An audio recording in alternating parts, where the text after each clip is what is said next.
Assalamualaikum warahmatullahi wabarakatuh. Selamat malam Bapak Ibu sekalian. Malam ini saya akan presentasikan bersama Halimah berjudul Revitalisasi Bahasa Kelompok Minoritas, Studi Kasus Betawi dan Lampung. Kami dari Pusat Penelitian Masyarakat dan Budaya, Lembaga Ilmu Pengetahuan Indonesia. Presentasi ini untuk the first international virtual seminars on endangered language and linguistics. Pertama saya akan memberikan struktur presentasi. Pertama saya akan berikan pengantar, lalu diskusi tentang revitalisasi bahasa Betawi, dan terakhir revitalisasi bahasa Lampung. Tentang revitalisasi bahasa di Indonesia, sebenarnya sudah dimulai sejak adanya kesadaran ya. Jadi sebelum kesadaran itu ada riset-riset tentang tergesernya budaya lokal. Ini riset sifatnya antropologis.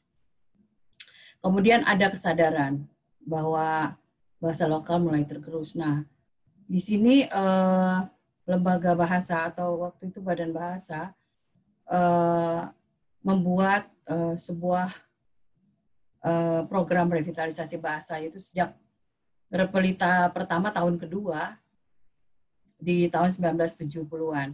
Kegiatan-kegiatan yang dilakukan antara lain standarisasi bahasa, penyuluhan, penerjemahan, dan pelipat gandaan informasi melalui penelitian bahasa dan susastra. Kemudian yang terakhir adalah pengembangan tenaga kebahasaan jaringan informasi. Selanjutnya saya akan menyerahkan kepada Mbak Halimah untuk mempresentasikan tentang revitalisasi bahasa Betawi.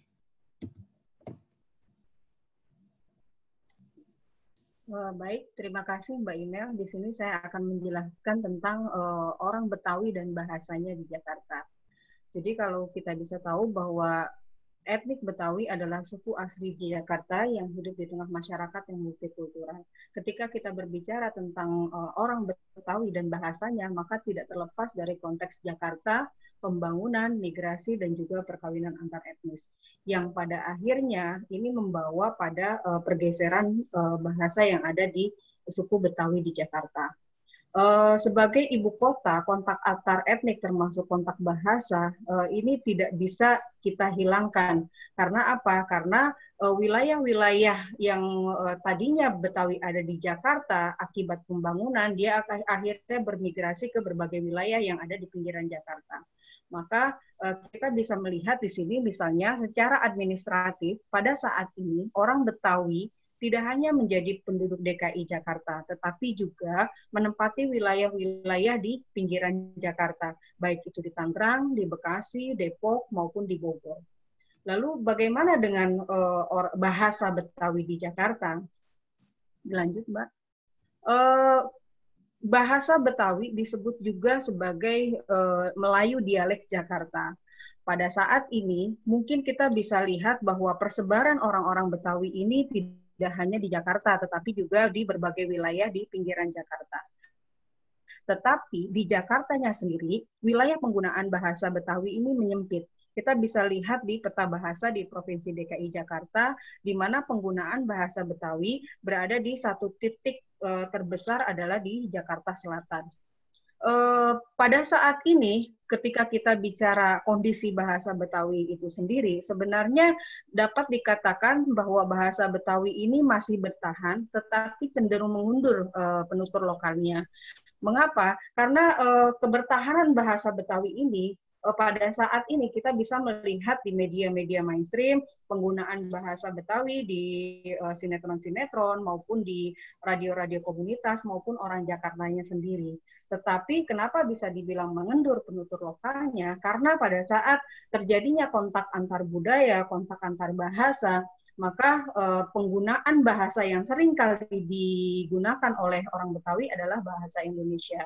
Ini juga bisa terlihat bagaimana generasi mudanya sendiri yang hanya paham pada kosakata-kosakata yang familiar. Maksudnya kosakata-kosakata yang masih sering terdengar digunakan. Seperti kata nya, babe, incing, incang, dan kata-kata yang lain yang masih digunakan hingga saat ini. Nah, ada beberapa penyebab mengapa bahasa Betawi bergeser. Yang pertama mungkin ini bisa terjadi pada bahasa-bahasa daerah yang lain. Adanya globalisasi menyebabkan keinginan banyak orang, keinginan banyak penutur bahasa untuk menggunakan bahasa yang diterima secara luas. Salah satunya adalah bagaimana bahasa Inggris dan bahasa Indonesia digunakan di ruang-ruang sosial. Yang kedua adalah pernikahan antar etnis, di mana pada tahun 97 Yasmin Zaki Shahab penelitiannya mengatakan bahwa orang atau suku yang paling tinggi tingkat pernikahan antar etnisnya adalah orang Betawi. Sehingga ketika terjadi pernikahan antar etnis, maka yang terjadi adalah pemilihan bahasa dalam keluarga. Otomatis pada saat pemilihan bahasa yang digunakan tidak lagi bahasa Betawi, maka transmisi bahasa antar generasi ini pun terhenti. Dan ini pun tidak terjadi pada orang-orang dengan pernikahan antar etnis saja, tetapi dengan orang-orang Betawi itu sendiri. Kita bisa melihat di ruang-ruang keluarga pada saat ini bahasa Betawi tidak lagi digunakan sebagai komunikasi. Ada penyebab lain yang juga patut kita perhatikan adalah konstruksi sejarah tentang etnis Betawi itu sendiri, di mana pada akhirnya Betawi merasa inferior secara sosial. Kita bisa melihat pada tahun 1980 banyak orang Betawi yang kemudian menyembunyikan identitas Betawinya. Mereka malu menyebutkan dirinya sebagai orang Betawi. Ketika sudah pada posisi tersebut dalam lingkungan sosial, dalam pergaulan sosial, mereka tidak akan menggunakan bahasa Betawi ataupun logat Betawinya pun disembunyikan. Pada saat ini terjadilah penelantaran bahasa oleh penuturnya sendiri. Ketika penutur maupun bahasa sudah ditinggalkan oleh suku itu sendiri, maka budayanya pun akan bergeser. Selain itu, ada faktor yang dominan adalah dominasi bahasa Indonesia di dalam ruang-ruang sosial di Jakarta. Lalu apakah ada upaya dari orang Betawi ataupun lembaga-lembaga tertentu untuk melakukan revitalisasi bahasa? Sebenarnya upaya revitalisasi bahasa ini sendiri sudah dilakukan pada tahun 2015 itu oleh Badan Bahasa dari Kemendikbud dan juga tokoh-tokoh Betawi dan komunitas-komunitas Betawi. Pada saat itu pemilihan lokasinya adalah Condet dan Setu Babakan. Karena dua wilayah ini merupakan wilayah yang sangat kental tradisinya, masih dijaga hingga saat ini, tetapi penuturnya akibat kontak bahasa dan kontak antar budaya sudah mulai meninggalkan bahasanya. Sasaran dari kegiatan ini adalah anak-anak dan kaum ibu, karena tujuan utamanya dalam revitalisasi bahasa Betawi ini adalah mengembalikan bahasa itu sendiri di ruang-ruang keluarga. Dan tujuan-tujuan lainnya adalah bagaimana mereka kemudian mampu berkomunikasi dengan berbahasa Betawi, mampu melisankan cerita-cerita rakyat dengan bahasa Betawi, dan melazimkan penggunaan bahasa Betawi di lingkungan-lingkungan sosial, utamanya di lingkungan keluarga. Beberapa kegiatan yang dilakukan adalah kegiatan pelatihan-pelatihan kepada ibu-ibu dan anak-anak yang fokus utamanya adalah sastra lisan atau teater futur.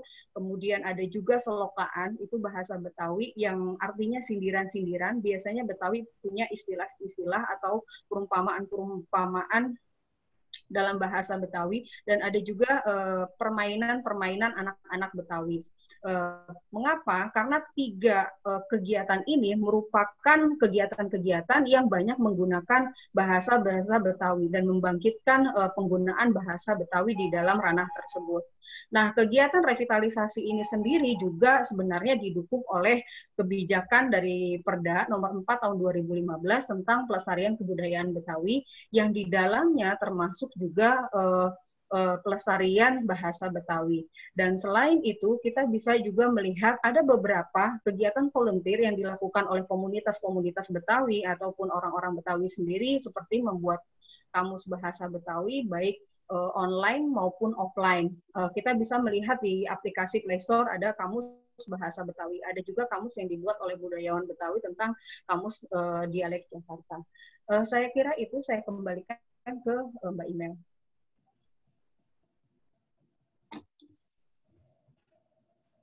Baik, terima kasih Halimah. Kita lanjut ke kelompok etnis Lampung ya. Ini saya akan tunjukkan sebuah peta. Ini peta adalah peta tempat penutur bahasa Lampung di Provinsi Lampung. Yang berwarna biru ini bahasa Komering ya, ada juga di Sumatera Selatan. Lalu yang hijau itu bahasa Lampung dialek Api, dan yang merah bahasa Lampung dialeknya. Jadi kita bisa bayangkan dari luasnya Provinsi Lampung, orang Lampung sendiri sangat sedikit. Kalau kita lihat dari data statistik, kita mendapati orang Lampung itu di nomor 4, peminggir, 6,42%. Lalu orang Pepadun, ini yang Nyo, 4,22%, dan Abung Bunga Mayang. Jadi orang Lampung di negerinya sendiri sangat minoritas secara jumlah, sekitar 11%. Kemudian kita lihat kenapa bahasa Lampung itu bergeser. Ini berdasarkan hasil penelitian Pak Gunarwan di tahun 2006.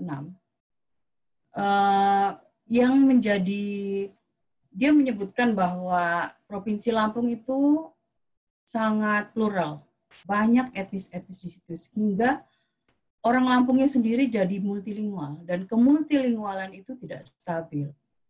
Sehingga akhirnya ada ketirisan di glosia, karena dia memiliki dua bahasa yang berbeda. Di sini, bukan dengan bahasa etnis lain, tetapi dengan bahasa Indonesia. Karena orang Lampung membutuhkan lingua franca untuk berkomunikasi dengan etnis lain. Dan ketirisan di glosia itu terjadi ketika bahasa Indonesia masuk ke dalam ranah keluarga, sehingga di tahun 2000, awal tahun 2000 kalau nggak salah, Pak Hasim Gunarwan itu sudah memprediksi bahwa bahasa Lampung akan punah dalam 75 tahun. Sebenarnya, prediksi inilah yang kemudian menjadi kekhawatiran awal mula. Walaupun revitalisasi itu jauh dilakukan sebelumnya. Lalu pergeseran bahasa itu adalah fakta, tetapi apa yang menyebabkan kemultilingualan itu? Yaitu masif migrasi yang masif penduduk etnis Jawa, Bali, dan lain-lain ke Lampung. Karena waktu itu sejak zaman kolonial, sudah ada transmigran pertama kali di Indonesia dilakukan di Provinsi Lampung. Lalu ada kebijakan bahasa Indonesia di berbagai ranah formal. Dan ini mempengaruhi kehidupan ekonomi orang Lampung. Sehingga mau nggak mau, karena pendidikan dengan bahasa Indonesia, kemudian ranah-ranah formal seperti pekerjaan-pekerjaan perkantoran, harus menggunakan bahasa Indonesia. Mau nggak mau mereka harus berbahasa Indonesia. Kemudian pembangunan yang masif sejak masa kolonial. Dan perkawinan campur yang tidak bisa dihindari. Karena memang bertemu dengan berbagai etnis. Hal lain yang juga mempengaruhi eksistensi orang Lampung adalah mereka punya tradisi merantau. Terutama ke wilayah Jawa bagian barat dan Jawa Tengah di Yogyakarta. Jadi bagian Lampung yang di pesisir itu akan lari ke daerah Jawa Barat, Jakarta, Banten, dan Bandung ya. Terus yang di bagian dalam, bagian selatan, dia akan ke Yogyakarta. Selanjutnya, kebijakan dan revitalisasi bahasa Lampung. Jadi, saya mau memperlihatkan dua simbol ya. Mungkin saya akan geser sedikit. Simbol yang A ini Sang Bumi Ruwajurai, dan yang baru tahun setelah Orde Baru, dia disebut lambangnya menjadi Sai Bumi Ruwajurai. Secara identitas, orang Lampung dari sebelum otonomi sampai setelah otonomi itu mengidentifikasi kembali etnisitasnya. Kemudian kita ke kebijakan. Sebenarnya provinsi ini sangat masif ya kalau membuat kebijakan tuh apalagi setelah otonomi daerah. Kalau di masa Orde Baru, ada SK Kepala Depdikbud Provinsi Lampung tentang muatan lokal bahasa Lampung di Provinsi Lampung. Kemudian setelah otonomi ada peraturan daerah tentang pemeliharaan kebudayaan Lampung yang kemudian diturunkan kembali menjadi peraturan gubernur nomor 4 tahun 2011 tentang pengembangan pembinaan pelestarian bahasa Lampung dan aksara Lampung. Terakhir peraturan gubernur nomor 39 tahun 2014 tentang mata pelajaran bahasa dan aksara Lampung sebagai muatan lokal wajib pada jenjang satuan pendidikan dasar dan menengah. Dari peraturan-peraturan yang kita bisa melihat bahwa revitalisasi bahasa Lampung sangat ditekankan di dalam program pendidikan. Saya masih ingat waktu itu kelas SMP ya, ketika saya kembali ke Lampung, saya sudah mendapatkan pelajaran bahasa Lampung di kelas 2, kelas 3, sampai SMA. Tapi uniknya begini, kami tidak belajar bahasa Lampung, tetapi belajar aksara Lampung. Sehingga yang terjadi adalah kepusingan, karena kami harus belajar satu sistem yang berbeda daripada bahasa Indonesia dengan aksara Latin. Isu yang lain muncul ialah sekarang ini pengajar-pengajar bahasa Lampung tadinya itu diproduksi oleh Universitas Lampung di jenjang D3, tetapi kemudian pada satu titik tertentu program ini ditutup dan sekarang yang dibuka adalah program S2 Bahasa Lampung, tetapi S1-nya tidak ada. Jadi saya melihat meskipun kebijakan bahasa Lampung dan revitalisasi di bidang pendidikan ini sudah cukup lama dilakukan, hampir 30 tahun ya saya rasa, tetapi program yang disusun itu masih sangat kacau, baik itu di tingkat universitas maupun di Provinsi Lampung secara umum. Tetapi Provinsi Lampung masih beruntung karena ada juga seniman-seniman dan para penulis Lampung yang masih ikut serta untuk merevitalisasi bahasa ini melalui sastra dan teater. Saya kira ini saja paparan saya. Terima kasih atas perhatian Bapak dan Ibu sekalian. Assalamualaikum warahmatullahi wabarakatuh.